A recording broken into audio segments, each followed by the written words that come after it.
I just had a revelation about grief.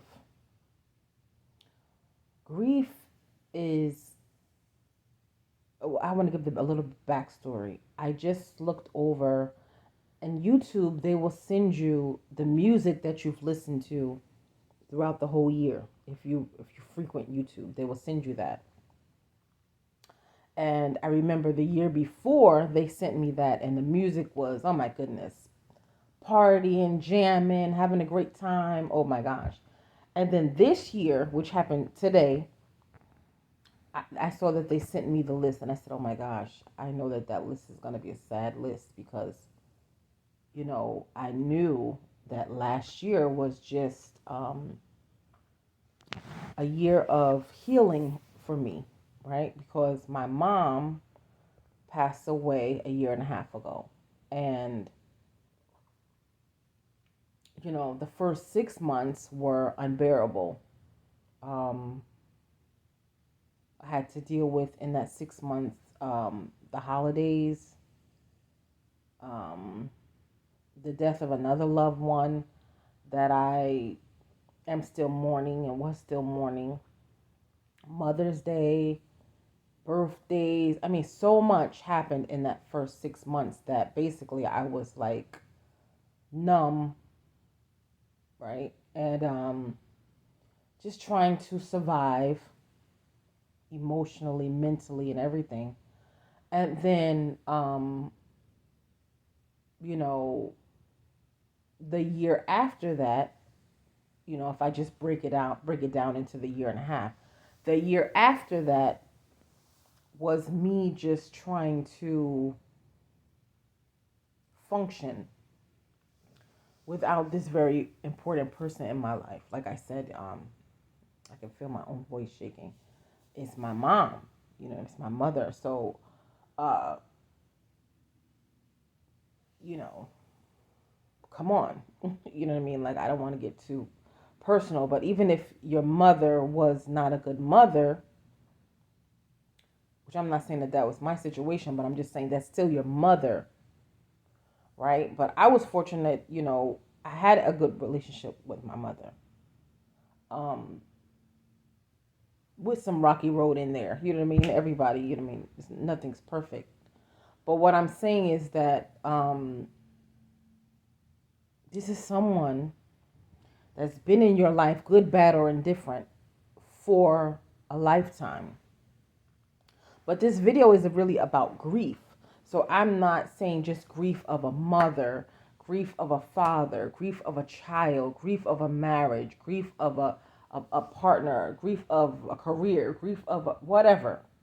So that was just a little bit of context for me to make this point. So I'm sorry if I'm wasting your time.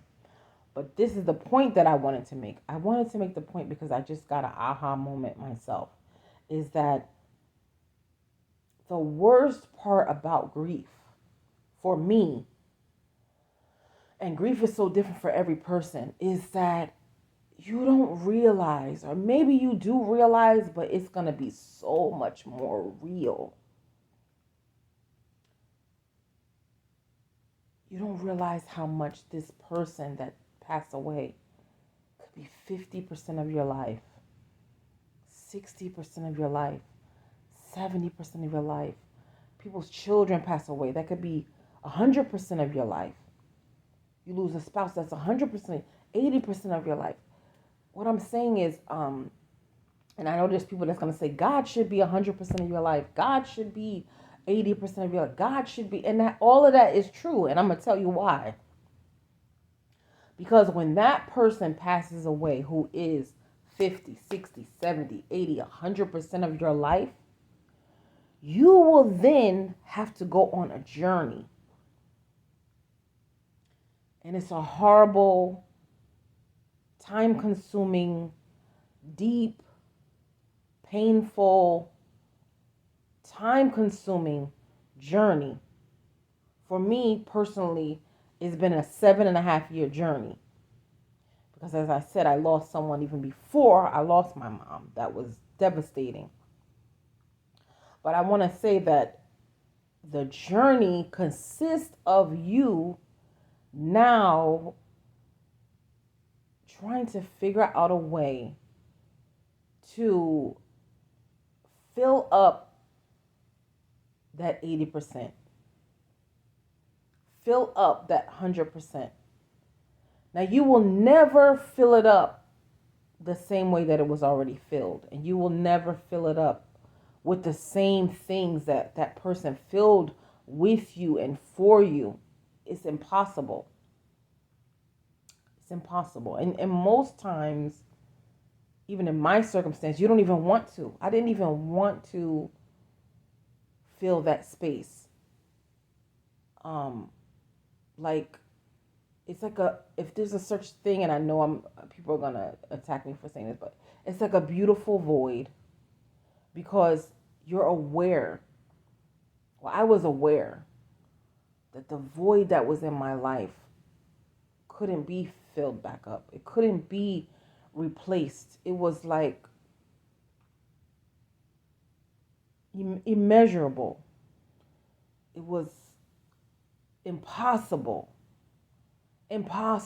to create something that beautiful and that priceless. It was impossible.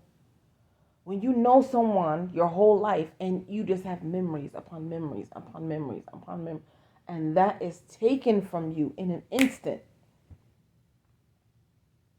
it's impossible. It's impossible to replace that. It's impossible. There's nothing that pictures, memories, phone calls, and I don't want to be disrespectful to anyone who has lost someone. I'm just saying my experience, because I didn't even want to, I still don't look at pictures. It's very painful for me to look at memories, and I don't like to hear the person's voice. I don't, it's cruel. It's unbearable how much pain I put myself in